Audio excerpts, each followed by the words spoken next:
Seigneur est bon, Frère. Nous servons le Dieu vivant. Il est dit dans la parole de Dieu. Souvenez-vous toujours que vous servez le Dieu vivant. Les nations du monde et les religions du monde servent des dieux qui sont morts, qui n'existent pas. Mais nous servons le Dieu vivant, il est dit dans la parole de Dieu. Alléluia. Et si vous avez votre Bible, enfant de Dieu, s'il vous plaît, on va tourner ensemble dans 1 Pierre, chapitre 1. Et on va lire quelques versets dans 1 Pierre, chapitre 1, partie du verset 18 jusqu'au verset 25. Gloire au Seigneur, c'est une nouvelle série d'enseignements que j'ai commencé, enfant de Dieu. Et nous avons commencé, et puis qui a pour titre, souvenez-vous que Christ a payé pour votre salut. Alléluia! Nous avons vu, enfant de Dieu, la première révélation, et je vais vous encourager à l'écouter sur la chaîne YouTube. Première révélation qui est associée avec ce salut que le Seigneur nous a donné, enfant de Dieu. Jésus a été prédestiné avant la fondation du monde à payer le prix à Golgotha. Alléluia! Avant la fondation du monde. C'est-à-dire, c'est avant que les humains soient créés, Adam et Ève soient placés sur la terre, avant que la terre et le ciel et l'univers soient créés, parce qu'avant la fondation du monde, c'est avant tout cela, enfant de Dieu. Avant que toute la catégorie des anges, la première catégorie des anges, enfants de Dieu, tous les anges soient créés, le Seigneur s'était prédestiné dans la pensée de Dieu, dans le cœur de notre Sauveur, qu'un jour il vienne payer pour nous. C'est-à-dire que le salut ne vient d'aucune religion. Il vient vraiment de ton Sauveur. Alléluia, seulement lui peut payer le prix. Je t'encourage vraiment à écouter cet enseignement, c'est très important. Et on lit, enfant de Dieu, 1 Pierre, chapitre 1, verset 18, il est dit ceci. Sachez que ce n'est pas par des choses périssables, exemple par de l'argent ou de l'or, que vous avez été rachetés de la même manière de vie que vous aviez hérité de vos pères, mais par le sang précieux de Christ. Lui qui est comme un agneau sans défaut, il était l'agneau sans défaut et sans tache. Il était prédestiné avant la fondation du monde et manifesté à la fin des temps à cause de vous. Il a été manifesté à cause de moi. Alléluia. Qui, par lui, croyait en Dieu le Père, lequel l'a ressuscité des morts et lui a donné la gloire. Amen. Alléluia. En sorte que votre foi et votre espérance reposent sur Dieu, ayant purifié vos âmes en obéissance à la vérité. Pour avoir un amour fraternel sincère, aimez-vous les uns les autres, ardemment les uns les autres de tout votre cœur, puisque vous avez été régénérés non par une semence corruptible, mais par une semence incorruptible, qui est la parole vivante et permanente de votre Dieu. Regarde au verset 25. Mais la parole du Seigneur demeure éternellement, et cette parole est celle qui vous a été annoncée par l'Évangile. Alléluia! Seigneur, oh Dieu, merci que nous avons eu accès à l'Évangile et la bonne nouvelle du royaume de Dieu. Et merci que tu as payé le prix, Jésus. Il y a le seul qui peut payer ce prix. Et tu nous as rachetés. Et tu as fait de nous des enfants élus, Seigneur, un sacerdoce royal, et comme il est dit dans les Saintes Écritures. Je demande de bénir la parole de Dieu dans nos cœurs, et au nom de Jésus, nous t'avons prié. Amen, à lui soit la gloire. Alléluia. On pourra mettre comme titre de cette prédication, enfant de Dieu, le verset 20 vers la fin du verset. Jésus a été manifesté à la fin des temps à cause de vous. Et là, je vais le relire, parce que je veux m'impliquer dans cet enseignement, parce que c'est pour moi aussi. Amen. Pas juste pour vous, enfant de Dieu. Jésus a été manifesté à la fin des temps à cause de moi, et à cause de nous tous. Alléluia. Et nous allons découvrir ensemble cette grande révélation qui est ici dans la parole de Dieu. Et enfants de Dieu, gloire au Seigneur, vous allez être bénis. Alléluia. Voici comment Dieu le Père a planifié la venue de notre Seigneur et notre Sauveur. Cette venue était planifiée, enfants de Dieu. Il est écrit dans Isaïe chapitre 44. Vous pouvez garder votre doigt dans 1 Pierre parce que nous allons y revenir, enfants de Dieu. Isaïe chapitre 44, verset 6 jusqu'au verset 8, il est dit ceci. Comment Dieu a-t-il planifié la venue de notre Sauveur? Il est dit, ainsi parle l'Éternel, le roi d'Israël, de son Rédempteur. Et son Rédempteur, l'Éternel des armées. Dieu dit, je suis le premier et je suis le dernier. Et hors de moi, il n'y a point de Dieu. Qui a, comme moi, fait des prédictions, qu'il le déclare et me le prouve. Depuis que j'ai fondé le peuple ancien, qu'ils annoncent l'avenir et ce qui doit arriver. N'ayez pas peur, et ne tremblez pas, ne t'ai-je pas dès longtemps annoncé, déclaré, vous êtes mes témoins. Y a-t-il un autre Dieu que moi? Il n'y a point de rocher. Le Seigneur ajoute, il dit, je n'en connais point. Regardez dans Isaïe, chapitre 46, enfant de Dieu. Il est dit ceci au verset 9. Souvenez-vous de ce qui s'est passé dans les temps anciens. Ça, c'est avant le déluge de Noé. Et avant que Adam et Ève soient placés sur la terre. Ça, c'est les temps anciens. Et si Dieu le veut, un jour, j'amènerai l'enseignement là-dessus, enfant de Dieu. Car Dieu dit, je suis Dieu et il n'y en a point d'autre. Je suis Dieu et nul n'est semblable à moi. Qu'est-ce qui fait de Dieu Dieu? C'est ceci. Il annonce d'avance ce qui doit arriver et il l'accomplit. Ça, c'est très important. Ça va nous placer dans la révélation que Dieu est vraiment Dieu. Alléluia. On va le relire ensemble. Ça dit, car je suis Dieu, il n'y en a point d'autre. Je suis Dieu, nul n'est semblable à moi. J'annonce dès le commencement ce qui doit arriver et longtemps d'avance ce qui n'est pas encore accompli. Je dis, mes oreilles subsisteront et j'exécuterai toute ma volonté. C'est moi qui appelle de l'Orient un oiseau de proie, d'une terre lointaine un homme pour accomplir mes desseins. Je l'ai dit et je le réaliserai. Je l'ai conçu et je l'exécuterai. Alléluia! C'est très important qu'est-ce que je vais vous souligner ceci, en fait. L'une des grandes révélations de la Bible, c'est que la Bible décrit que Dieu est Dieu. Pourquoi? C'est parce que ce qu'il prédit, il l'accomplit à la merveille. Alléluia! C'est très important. Amen. Ce qu'il dit, seulement lui peut l'accomplir. C'est-à-dire que tout ce que Jésus, lorsqu'il devait venir, toute cette planète et l'histoire de cette planète, a déjà été écrit d'avance. Et Dieu ne s'est pas trompé. Regardez ceci. Vous avez votre Bible dans votre main. Cette Bible, il y a un tiers de cette Bible, c'est la parole prophétique de Dieu. Et il n'a pas juste prophétisé une fois le Seigneur. Mais je ne parle pas de la parole prophétique d'un homme. Je parle de la parole prophétique de Dieu. Votre Bible, si vous prenez votre Bible, cette épaisseur-là, il y a un tiers, c'est toute prophétique. Nous savons que bientôt, il y a d'autres prophéties qui vont s'accomplir. Et seulement Dieu qui peut faire cela, en fait. Alléluia! Parce qu'il est Dieu. Alléluia! Et puis, il travaille à travers les âges, à travers les temps, à travers les circonstances pour amener et puis accomplir ce qu'il avait déclaré. Seulement notre Dieu qui peut faire cela. Alléluia! Dieu est bon, Fort de Dieu. Gloire au Seigneur. Dieu seul peut faire cela. Gloire au Seigneur. Souvenons-nous, enfants de Dieu, que la Bible, un tiers de la Bible est la parole prophétique de Dieu. Je vous le dis aujourd'hui parce que, si Dieu le veut, dans quelques semaines, quelques mois, j'emmènerai une série d'enseignements concernant cela, enfants de Dieu. La parole de Dieu déclare, Jésus a été manifesté à la fin des temps à cause de vous. Il ne pouvait pas venir une journée plus tard, puis une journée avant.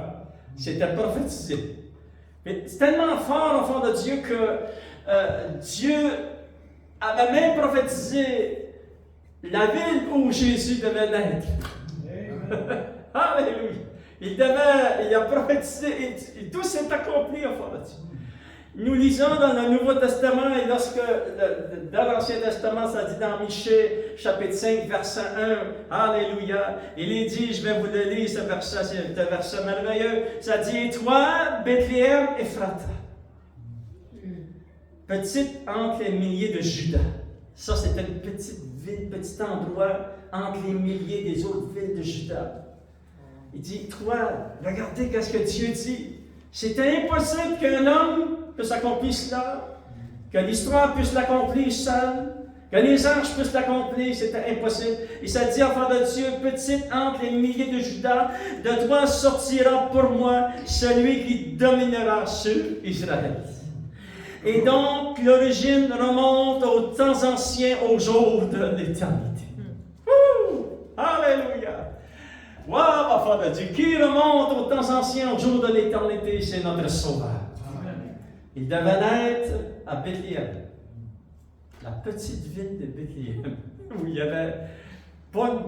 Lorsque Jésus est né à cette ville, enfant de Dieu, vous savez, c'est écrit dans la parole de Dieu.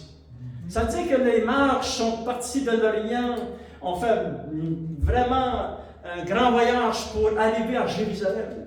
Ils sont arrivés à Jérusalem, ils ont dit aux gens de la ville, ils ont dit, où est le roi qui vient de naître? Et ça les a tellement bouleversés. Quand ça dit dans la parole de Dieu, enfant de Dieu, que les gens étaient tellement bouleversés, ça a juste que bouleversé le roi Hérode. Ça l'a dérangé pas mal. Regardez dans Matthieu chapitre 2, enfant de Dieu, il dit, verset 1, 2 et verset 3, les marches sont arrivées à Jérusalem. Il s'est dit, enfant de Dieu, verset, Jésus étant né à Bethléem. Amen. Où était-il né? Il est né à Bethléem. Et dans l'Ancien Testament, c'était prophétisé des milliers d'années avant. Des centaines d'années avant. Dieu le Père avait prophétisé, il naîtra dans ce petit lieu, à Bethléem. C'est là qu'il va naître. Il sera le roi qui viendra de naître. Et les marches sont arrivées. Et il dit au temps du roi Hérode, voici les marches d'Orient arrivèrent à Jérusalem. Il dit, où est le roi des Juifs qui vient de naître? Car nous avons vu son étoile en Orient et nous sommes venus pour l'adorer. Verset 3, le roi Hérode, ayant appris cela, fut troublé.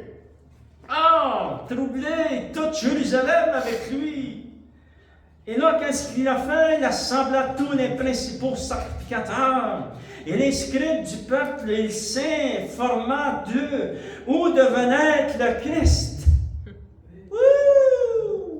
Et là, ils ont dit, c'est écrit dans l'Ancien Testament, à Bethléem. Et je peux vous garantir que l'ennemi et son royaume vont essayer de déjouer ce plan-là. Pas que Jésus vienne naître à Bethléem. Mais ils n'ont pas réussi. Alléluia. Dieu avait prédit, et tout ce que Dieu a prédit, c'est accompli. Toutes les paroles qu'il a dites, enfant de Dieu. Alléluia. Jésus a été manifesté en son temps et dans le bon temps à cause de vous. Voici quelques paroles prophétiques. Nous en avons vu une où Jésus devait naître, et cela s'est accompli.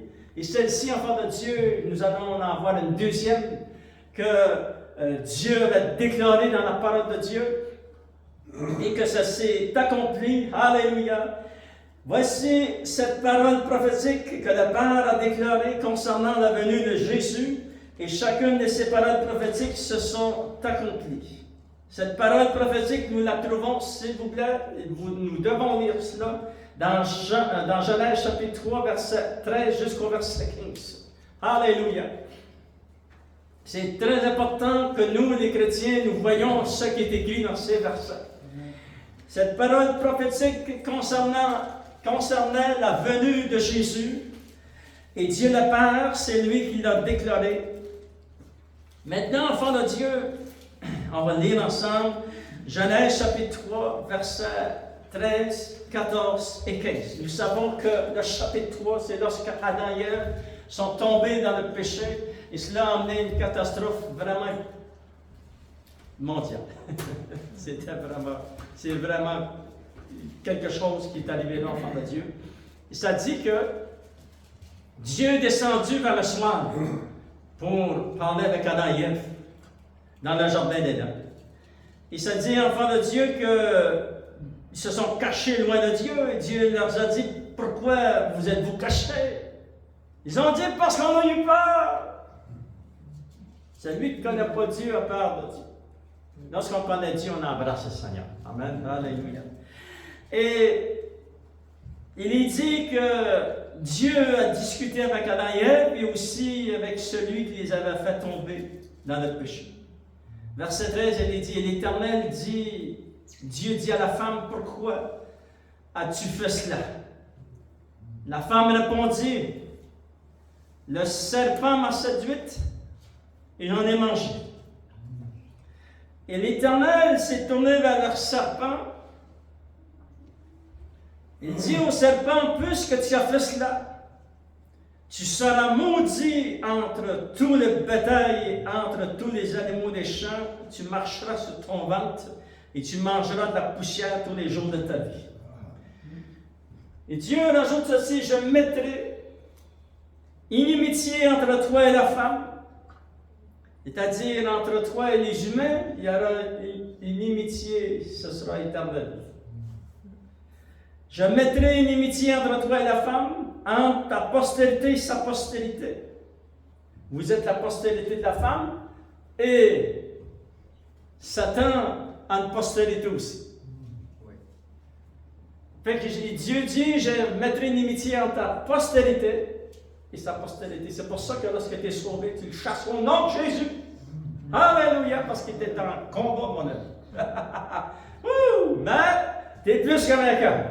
Alors, celui qui vit en toi est plus puissant que celui qui vit dans le monde. Amen. Et là, on va continuer à lire l'enfant de Dieu, et il dit ceci. Et là, Dieu, notre Père, va proclamer cette parole, parole prophétique. C'est l'une des premières paroles prophétiques qui va sortir de la bouche de Dieu, le Père. Et il dit ceci, je mettrai une inimitié entre toi et la femme, entre ta postérité et sa postérité. Celle-ci t'écrasera la tête et tu lui blesseras le talon. Alléluia. Maintenant, nous savons que cela a été prophétisé dans le jardin d'Éden. Après que la chute est arrivée, Adam et Ève, tous les gens et les nations qu'il y avait sur la planète à cette époque, la malédiction est venue sur eux. Et ça a été vraiment, ça s'est donné aux êtres humains, à toutes les générations jusqu'à nous. C'est pour ça qu'on doit être sauvé. Le seul qui peut nous sauver, c'est Jésus. Amen. Il peut nous laver, nous délivrer de la puissance de la malédiction, de la puissance du péché. Et en plus de cela, ça a donné une position dans le deuxième ciel à Satan et tous ses anges. Vous pouvez le lire dans Éphésiens chapitre 6, verset 12. On n'a pas à combattre contre la chair et le sang, mais contre les autorités, les esprits méchants dans les lieux célestes. Maintenant, c'était vraiment, c'était inimaginable ce qui s'est passé. Maintenant, Dieu dit, je vais envoyer à travers la femme quelqu'un qui va venir, il va t'écraser la tête. Et cette parole prophétique a été perdue à travers l'histoire. Il y a seulement, enfants de Dieu, et j'ai fait des calculs vite cette nuit, ce matin. Je sais que Adam a vécu 900 quelques années après qu'il est tombé dans le péché. Et le déluge est venu quelques centaines d'années après Adam, après qu'Adam est décédé. Et que Moïse est venu après Abraham, et Moïse est venu parce que ce qui est écrit ici, c'est Moïse qui l'a reçu par la révélation. C'est-à-dire que ce que nous lisons aujourd'hui, ce matin, Genèse chapitre 3, les êtres humains ne s'en souvenaient plus. Et lorsque Moïse a monté sur la montagne pour recevoir les révélations de Dieu à 2 reprises pendant 40 jours, c'est un total de 80 jours, il a reçu les révélations de toute l'histoire, enfant de Dieu, et là, c'est redevenu dans l'histoire de l'humanité. Alléluia, gloire au Seigneur, et nous pouvons le lire aujourd'hui parce que cela a été prononcé avant. Et les hommes et les femmes sur la planète l'avaient oublié. Mais nous, enfants de Dieu, quel privilège que nous avons d'avoir une Bible.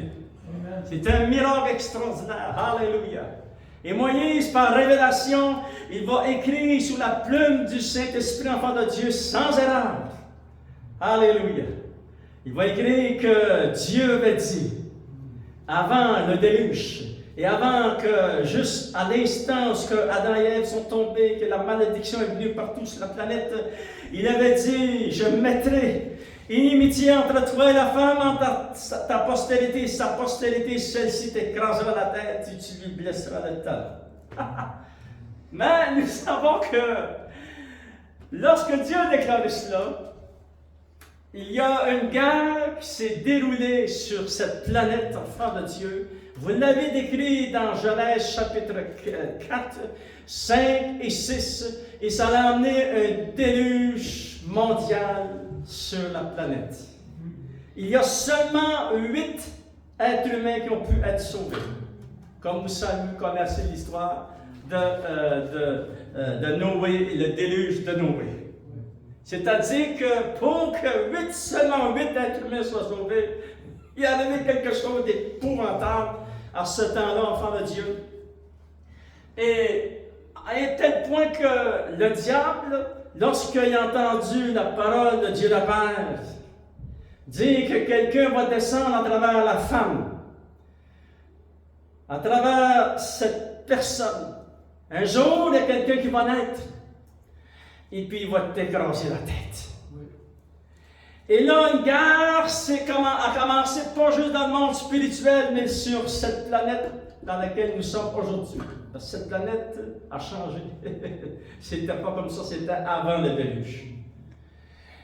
Et au point que l'ennemi a tout essayé de corrompre les hommes et les femmes à cette époque. Il y avait seulement 8 qui ont réussi à rester attachés à Dieu. C'est pas beaucoup, ça, enfant de Dieu. Il y a eu plus d'animaux dans l'arche qu'à l'être humain. Mais, gloire à Dieu, ils ont réussi. C'est-à-dire que Satan s'est déchaîné. Il y a des choses vraiment épouvantables, mais je vais vous donner un indice. Je vais vous encourager à lire Deutéronome chapitre 28, verset 15 jusqu'au verset 65, qui décrit toute la description du filet de malédiction qui est venu sur le monde entier. Vous pouvez lire cela. Après cela, enfants de Dieu, vous pourrez sortir une concordance et sortir tous les versets dans Nombre et aussi dans Deutéronome qui parle de l'abomination. Vous ne ferez pas les abominations de ces nations-là.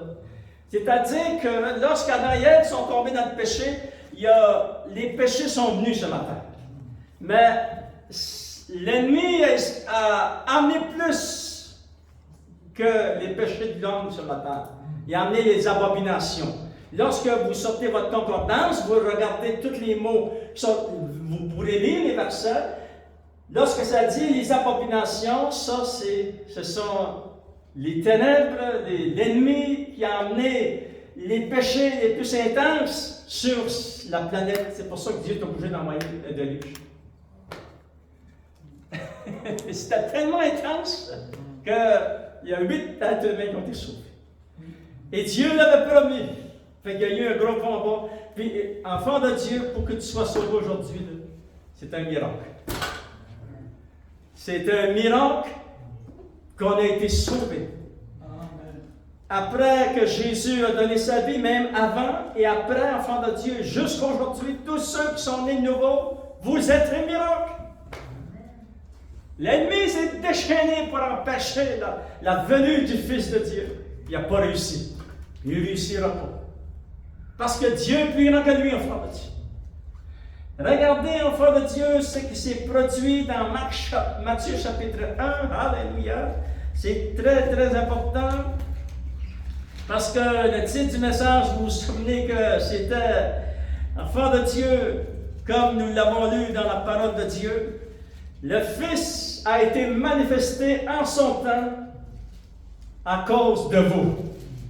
C'est à cause de moi qu'il est venu. C'est à cause de vous, enfants de Dieu. Il a été manifesté dans le bon temps. C'était le timing de Dieu. C'était le temps précis de Dieu. Il est dit, regardez comment que le Nouveau Testament commence. Matthieu chapitre 1, verset 1, il est dit ceci. Généalogie de Jésus-Christ, fils de David et fils d'Abraham. Regardons, lisons le verset 16. Jacob engendra Joseph, qui est devenu l'époux de Marie, de laquelle est né Jésus, qui est appelé le Christ. Alléluia! Il est venu, enfant de Dieu. Sa journée précise où il devait l'être est arrivée, gloire au Seigneur. Regardez au verset 18, il est dit, Alléluia. Voici de quelle manière arriva la naissance de ton sauveur, de mon sauveur. C'est très important, amen. Voici de quelle manière arriva la naissance de Jésus. Marie, sa mère, ayant été fiancée à Joseph, se trouva enceinte par la vertu du Saint-Esprit. C'est un miracle extraordinaire. Ceci aussi était un signe, une prophétie dans l'Ancien Testament, dans Isaïe chapitre 7, Isaïe chapitre 9. Dieu avait dit, le Seigneur lui-même vous donnera un signe, et la jeune vierge deviendra enceinte, elle enfantera Dieu le Père, l'admirateur, Dieu le Créateur, Alléluia, le Consolateur. Elle enfantera le Fils de Dieu. C'est prophétisé dans l'Ancien Testament. Et plusieurs centaines et centaines et centaines d'années plus tard, Jésus devait naître à Bethléem. Et le Fils de Dieu a fait son entrée sur cette planète. Wouh! Alléluia! Regardez ceci, il faut vous montrer ça. Je sais que le temps me manque, mais écoutez bien qu'est-ce qui est écrit dans Hébreux chapitre 9. C'est très important par Dieu. Hébreux chapitre 10, excusez. Il est dit au verset 1, en effet, la loi qui possède le nombre des choses, des biens à venir, et non l'exacte représentation des choses, ne peut jamais par elle-même, par les mêmes sacrifices qu'on offre perpétuellement, chaque année, amener les assistants à la perfection, c'est-à-dire tout ce qu'il y avait dans l'Ancien Testament n'a pas pu amener à la perfection des saints. Mais Jésus est venu. Regardez ce qu'il dit. C'est merveilleux, Frère. Regardez au verset 5. C'est pourquoi Christ,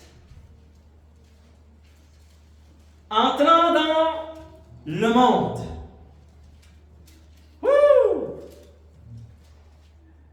c'est-à-dire, enfant de Dieu, le Seigneur est entré dans ce monde. Nous savons que voici de quelle manière est né Christ. Mais aussi, c'est plus grand que cela. Dieu le Fils quitta le trône et fit son entrée dans ce monde. Et là, l'histoire du monde allait changer. Alléluia! Et là, il dit ceci à part de Dieu. C'est que moi, on est béni d'avoir la parole de Dieu. Regardez au verset 7, ça dit, alors j'ai dit, voici, je viens dans le rouleau du livre. Amen. Il est question de moi. Maintenant, on va le relire ensemble de nouveau. Qu'est-ce que c'est le rouleau du livre? C'est tout l'Ancien Testament. Et là, le Seigneur en fait son entrée dans ce monde, enfant de Dieu. Alléluia, il avait une grande mission, il a accompli sa mission. Et là, ici, il va dire, écoutez, enfants de Dieu, vous tous qui lisez l'Ancien Testament, le rouleau du livre, il est question de moi, Jésus a dit. Amen. Lorsque Jésus a prêché la parole de Dieu et fait son ministère, il leur a dit, il était question de moi, je suis ici, le Fils de Dieu. Wow, quel privilège, enfant de Dieu. Et nous avons cru, enfant de Dieu, nous avons reçu le Fils de Dieu. Gloire au Seigneur. Maintenant, enfant de Dieu, j'aimerais vous montrer un verset dans Luc chapitre 9. Jésus devait venir et s'était proclamé par la Père. Et il y a une autre chose que Jésus devait faire. Il est venu, il est entré dans ce monde. Il allait changer l'histoire de cette humanité. Et Jésus devait, lui aussi, nous savons qu'il est né, lorsqu'il est venu, il était pleinement Dieu et pleinement homme. Il n'a jamais quitté sa nature divine. Il y en a qui ont enseigné que lorsque Jésus était à la croix, que la nature divine l'a quitté. Non, il n'a jamais quitté sa nature divine. Lorsqu'il s'est dirigé vers Golgotha, il était pleinement Dieu, pleinement homme. Et c'était très important, frère Dieu. Maintenant, regardez ce qu'il est dit dans Luc chapitre 9. Alléluia! Il est dit ceci, enfant de Dieu, la première chose que Jésus a fait, et ça c'était aussi vraiment important, Luc chapitre 9, verset 51. Et tout cela en apparence, un jour le Père, le Fils s'est manifesté. Il est venu, il a été fait chair. Il a habité parmi nous, enfant de Dieu. Il a fait ça pour qui? Pour nous. Il a fait ça pour moi. Il est venu pour me sauver. Et là, on dit, Amen. Amen, il est venu pour nous sauver. Quel privilège. Mais regardez qu'est-ce qu'il devait faire. Luc chapitre 9, verset 51, il est dit ceci. Il est dit, lorsque le temps où il devait être enlevé du monde approcha, ça c'est après qu'il allait être, après sa résurrection, il a été enlevé, il a monté à la droite de Dieu le Père. Lorsque ce temps-là arriva, ça dit, Jésus prit la résolution de se rendre à Jérusalem. Le Fils, le Sauveur du monde, le Père avait proclamé, il va venir, mais lui aussi a pris la décision. Il va me rendre à Jérusalem. Qu'allait-il faire à Jérusalem? C'était, enfant de Dieu, de monter à Golgotha, afin de payer le prix pour nous sauver. Le prix dans toute sa totalité. On n'a pas été racheté avec de l'or ni de l'argent, des choses périssables du monde, mais on a été racheté avec le sang précieux de Christ. Comme d'un agneau sans défaut, sans tache. Il était parfait, enfant de Dieu. Il est dit dans la parole de Dieu, vous vous souvenez, lorsque Jésus est né, l'ange Gabriel a dit à Marie, cet enfant est le saint enfant. Il était 3 fois saint. C'est pour ça qu'il a pu payer le prix dans toute sa totalité, sacrifice parfait. Et lorsque Jésus dit, je prends la décision de me rendre à Jérusalem, il n'y a rien qui va m'empêcher. Et l'enfant de Dieu, il commence à avoir l'opposition de toute manière. regardez, verset 52. L'opposition, c'est ma marche.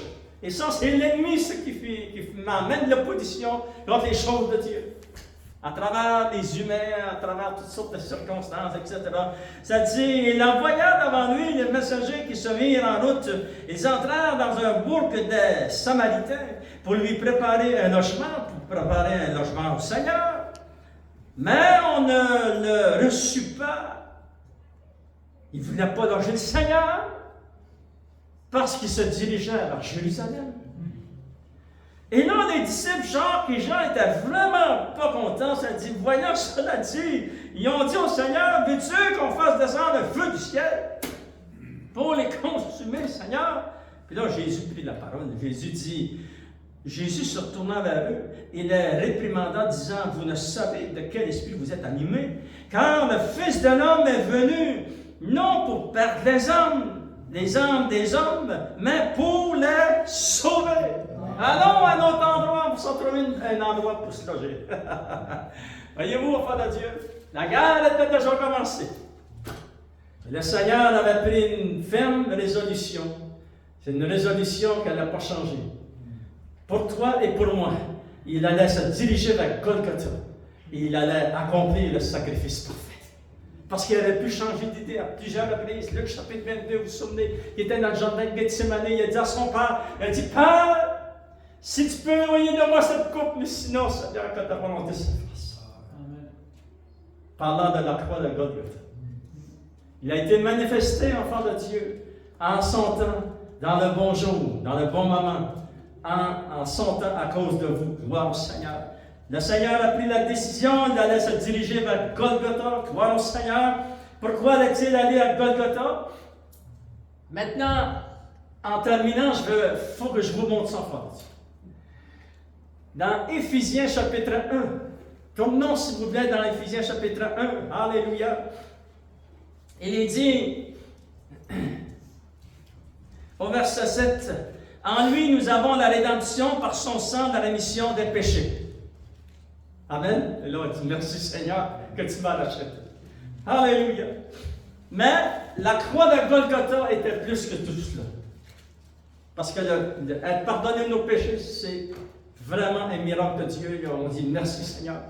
Et aussi, Dieu avait un autre plan, et c'est celui-ci.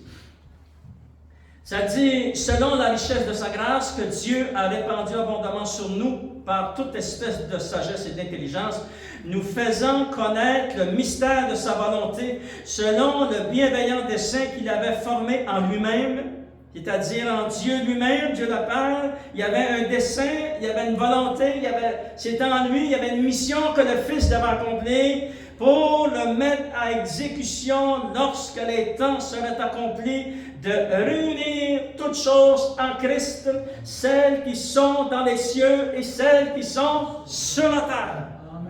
Alléluia! C'est-à-dire que à Golgotha, il a payé pour nos péchés, mais aussi il a payé pour que le troisième ciel, que le deuxième ciel soit nettoyé et que le premier ciel soit tous unis ensemble. Parce que c'était déjà uni. Mais le péché d'Adam et Ève ont donné à Satan et le diable et tous ses anges la position du deuxième ciel. Jésus est venu pour que nous, enfants de Dieu, nous ayons une libre entrée dans le lieu très saint. Comment il fait cela? Et là, je m'imagine, je dis, Seigneur, c'est merveilleux. Alléluia. Il faut lire, enfant de Dieu, dans Hébreux chapitre 10. Il est dit ceci, c'est très, très, très important pour les chrétiens. Alléluia. Qu'est-ce qui s'est passé lorsque Jésus est venu? Hébreux chapitre 10, verset 19 et verset 20. Il est dit ceci, enfant de Dieu. Parce que vous savez que la Bible déclare dans l'Ancien et dans le Nouveau Testament que les hommes n'ont pas accès à la présence de Dieu, seulement à travers le Fils, à travers Jésus. Et c'est la pleine vérité. Maintenant, pour que nous ayons un accès à toutes les choses, à toutes les minutes, c'est pour ça que vous avez une position puissante devant le trône de Dieu. Vous devez l'utiliser, enfant de Dieu. Utilisez-la pour vous, pour bien-aimés, pour ceux de votre famille, ceux qui ne connaissent pas le Seigneur, utilisez-la pour eux, enfant. Et là, ça dit ceci. Regardez ce qu'il a fait. Jésus, ainsi donc, frères ou sœurs, puisque nous avons, au moyen du sang de Jésus, une libre entrée dans le sanctuaire du troisième ciel. Comment puis-je avoir une libre entrée dans le sanctuaire céleste? Comment? Regardez, c'est par la route nouvelle et vivante que Jésus a inaugurée par son sang qui a été versé à Golgotha. Alléluia! Maintenant, enfant de Dieu, si la route est nouvelle puis a été inaugurée, ça veut dire qu'elle n'était pas là. Vous êtes d'accord avec moi? Il y a là au deuxième ciel, il y a encore, et bientôt, très bientôt, après que l'enlèvement de l'Église, c'est le début, enfant de Dieu, de la grande tribulation, vers le milieu de la grande tribulation, nous savons qu'une guerre va éclater dans le ciel, alléluia, et que le diable et tous les démons, les anges déchus vont tous être précipités sur la terre, le deuxième ciel va être nettoyé, enfin, totalement, entièrement. Amen. Mais maintenant, c'est encore là. Et là, regardez ce que le Seigneur a fait. Il dit, mon fils, ma fille, Maintenant, toi, parce que tu es né de nouveau, parce que tu es lavé dans le sang de l'agneau, alléluia, tu as accès devant le sanctuaire de Dieu, devant le trône de Dieu. Comment, Seigneur, je me suis posé la question, Seigneur, comment je peux avoir accès? C'est parce que Jésus a fait une route qui part du premier ciel, cette planète sur la terre, qui traverse le deuxième ciel. C'est une route nouvelle que toutes ces puissants des ténèbres ont vu que Jésus a fait une route nouvelle. Oh, ils devaient être paniqués.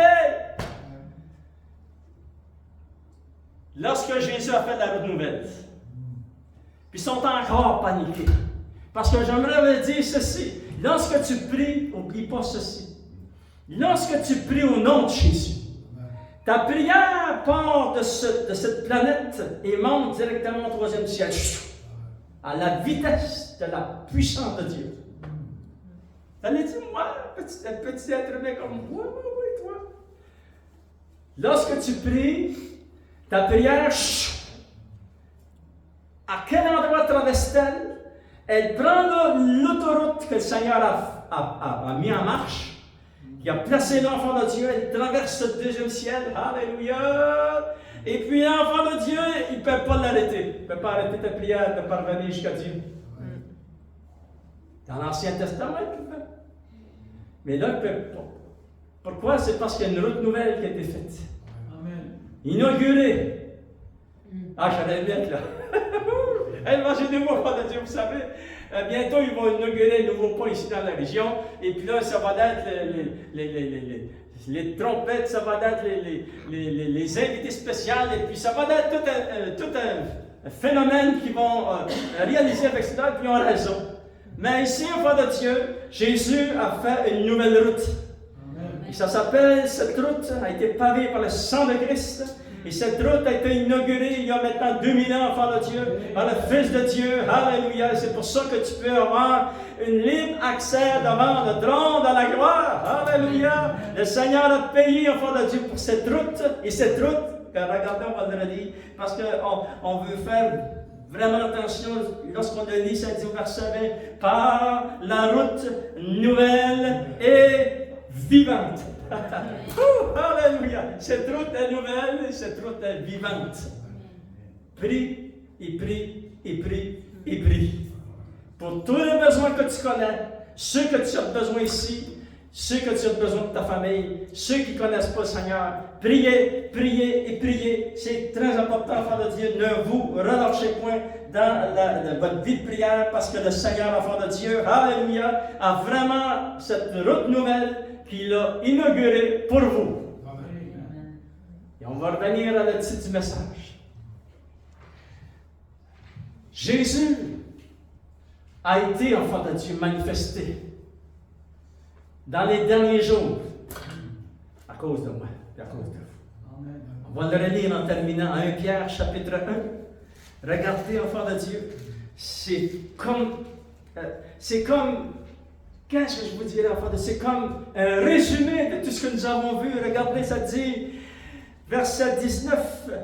Mais on a été rachetés par le précieux sang de Christ, comme d'un agneau sans défaut, sans tache. Lui qui a été prédestiné avant la fondation du monde est manifesté à la fin des temps à cause de vous. Amen. Alléluia. Et qui par lui croyait en Dieu le Père, lequel l'a ressuscité d'entre les morts. Alléluia. Maintenant, enfants de Dieu, je vais vous encourager avec cette révélation. Souvenez-vous de ceci. 1000 ans pour Dieu, c'est comme un jour. Un jour, c'est comme 1000 ans. C'est-à-dire que si nous prenons cette révélation qui est écrite dans l'Ancien et dans le Nouveau Testament, c'est-à-dire qu'il y a maintenant 2000 ans d'écoulés entre la venue de notre Sauveur et nous.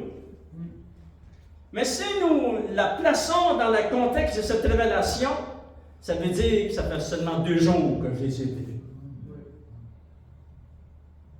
Ça fait seulement 2 jours qu'il a pavé, qu'il a ouvert cette nouvelle route. Écoutez bien. Vous allez dire, moi, j'aurais aimé ça être les apôtres et les disciples. Oui, on est les apôtres et les disciples parce que 1000 ans, c'est comme un jour pour nous. Pour Dieu aussi, enfant de Dieu. Souvenez-vous de cela. Ça fait juste 2 jours que Jésus est venu. C'est pour ça que le jour où le Seigneur a frappé la porte de mon cœur, il a dit, Claude, qu'est-ce que tu fais avec mon fils? Il dit, Seigneur, je te donne ma vie. Je te donne ma vie, Seigneur. Pourquoi? C'est parce qu'il faisait juste 2 jours que Jésus avait à Golgotha. C'est la même question pour les êtres humains aujourd'hui. Lorsque le Seigneur les visite, le Seigneur leur dit, qu'est-ce que tu fais avec mon fils? Ça fait juste 2 jours qu'il est venu. À Golgotha, ça fait seulement 2 jours. Amen. Alléluia. Et c'est la même chose que l'apôtre Paul. En terminant, on va regarder dans Actes des Apôtres, chapitre 26, regardez, enfant de Dieu. Ça dit que l'apôtre Paul a rencontré le Seigneur Jésus sur le chemin de Damas. Et Jésus lui a dit, il te sera dû de regimber contre les égagnons. Et regardez qu'est-ce qu'il va dire, enfant de Dieu, c'est tellement puissant. Alléluia. Il est dit, verset 14, nous tombons tous par terre parce que la lumière et la gloire de Dieu étaient apparues. Et là, ça dit dans ce même verset, ça dit qu'une voix, ils ont entendu la voix du ciel, Saul, Saul, pourquoi me persécutes-tu? Il te sera dur de regimber contre les égaillons. Imaginez-vous d'entendre une parole aussi forte, parce que ça faisait seulement quelques jours que Jésus avait été à Golgotha. Quelques années concernant l'apôtre Paul, mais il s'est dit, je répondis, Paul a dit à cette voix, qui es-tu, Seigneur? Et le Seigneur lui dit, je suis Jésus que tu persécutes. Immédiatement, regardez. Regardez qu'est-ce que Dieu a fait. C'est un miracle, il a fait la même chose pour nous. Il a fait ceci. Il a dit à Saul de Tarse, lève-toi et tiens-toi sur tes pieds. Car je te suis apparu pour t'établir ministre et témoin des choses que tu as vues, de celles pour lesquelles je t'apparaîtrai. Regardez ceci. Je t'ai choisi du milieu de ce peuple et du milieu des païens vers qui je t'envoie. Quelle est ta mission? Afin que tu leur ouvres les yeux. Pourquoi? Pour qu'ils passent des ténèbres à la lumière. Pour qu'ils passent de la puissance de Satan à Dieu. Alléluia! Pour qu'ils reçoivent par la foi en moi par la foi en moi, le pardon des péchés et l'héritage avec la sanctifié. Alléluia! Enfants de Dieu, nous avons été pardonnés et nous avons reçu l'héritage avec les sanctifiés. Quel privilège que nous avons! Alléluia! Mais j'aimerais qu'on puisse terminer, enfants de Dieu. On va inviter nos musiciens, terminer en prière ce matin, afin de prier pour. Souvenez-vous que vous avez plein accès devant le trône de Dieu. C'est pour ça que Jésus est venu. Il a payé le prix, afin que nous ayons un accès, un plein accès. S'il vous plaît, priez et priez et priez. Parce que vous permettez à Dieu d'intervenir dans les circonstances, dans vos vies et dans la vie de vos bien-aimés. Et qu'est-ce qu'on va faire ensemble, enfants de Dieu? On va prier. Amen. Alléluia. J'aimerais qu'on fasse ça spécialement ce matin. Prenez-vous la main, là, juste la main mélangée, là, ceux qui veulent, là, prenez-vous la main les uns les autres, ou bien mettez la main sur l'épaule de votre ami, votre frère, et là, on va prier ensemble. Alléluia. On va prier, enfant de Dieu, juste avant ce chant. Celui d'un commun accord. Seigneur, au nom de Jésus, tu as été manifesté dans les derniers temps, dans les derniers jours, Seigneur, à cause de nous. Et tu as ouvert cette nouvelle route que tu as pavée, Seigneur, par le sang de Christ. C'est une route nouvelle. Et nous traversons, Seigneur, à partir de ce premier ciel, deuxième ciel, nous traversons au nom de Jésus. Et nous avançons devant le trône de la grâce pour obtenir miséricorde. Et je prie pour tes enfants, tous ceux qui nous écoutent aussi sur la chaîne YouTube. Prions tous ensemble comme un accord au nom de Jésus de Nazareth. Alléluia. Les prières que nous faisons monter devant notre Dieu, d'avance devant le troisième ciel, devant le trône de Dieu avec une vitesse du royaume de Dieu. C'est dans un instant, frère de Dieu. Alléluia. Et nous prions maintenant au nom de Jésus que tu puisses sauver nos bien-aimés qui ne sont pas sauvés. Seigneur, agis et travaille dans leur vie, et travaille dans leurs circonstances, et amène dans la connaissance de la vérité, comme tu as fait pour nous au nom de Jésus. Qu'importe à l'endroit où ils sont dans un autre pays, qu'ils soient dans cette région, qu'ils soient, Seigneur, tu agis puissamment, et Seigneur, nous prions au nom de Jésus de Nazareth. Je prie aussi, Seigneur, pour ton peuple et tes enfants, pour, Seigneur, mon Dieu, que tu amènes une protection spéciale sur chacun de nos maisons, nos foyers, et aussi nos bien-aimés. Au nom de Jésus, tu interviens, Seigneur, mon Dieu, parce que tu entends le cri de nos cœurs, et nos paroles parviennent jusque devant ton trône. Nous avons cette assurance dans notre cœur, parce que nous savons que la parole de Dieu est la vérité. Je prie maintenant, Seigneur, pour tes enfants ici dans ce lieu. Tous ceux qui ont besoin de guérison, tu étends ta main, Seigneur, pour guérir. Tous ceux qui ont besoin de guérison, agis puissamment, Seigneur, tu travailles à travers leurs circonstances. Dans leur corps, c'est toi qui as créé notre corps, alléluia, et tu l'as tissé, Seigneur, oh Dieu, qui pouvait faire de tels miracles que toi, Seigneur, alléluia, tu connais chaque partie de notre être, et on te demande d'agir puissamment, de guérir, de toucher, de restaurer ton peuple au nom de Jésus, alléluia. Et je prie pour tous ceux qui se cherchent des emplois, tous ceux pour les finances de ton peuple, de ton Église, pour tous ceux, Seigneur, oh Dieu, qui veulent faire venir leurs bien-aimés dans ce pays, interviens en leur faveur, alléluia. Et comme nous l'avons vu dans les Saintes Écritures, on ne veut point se relâcher. À chaque jour, nous venons prendre ce privilège que nous avons de prier avec efficacité devant le trône de Dieu. Alléluia. Et tout le peuple de Dieu dit Amen. À lui soit la gloire. On va chanter ce chant de victoire en terminant, enfant de Dieu. Alléluia.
Les révélations de la parole de Dieu.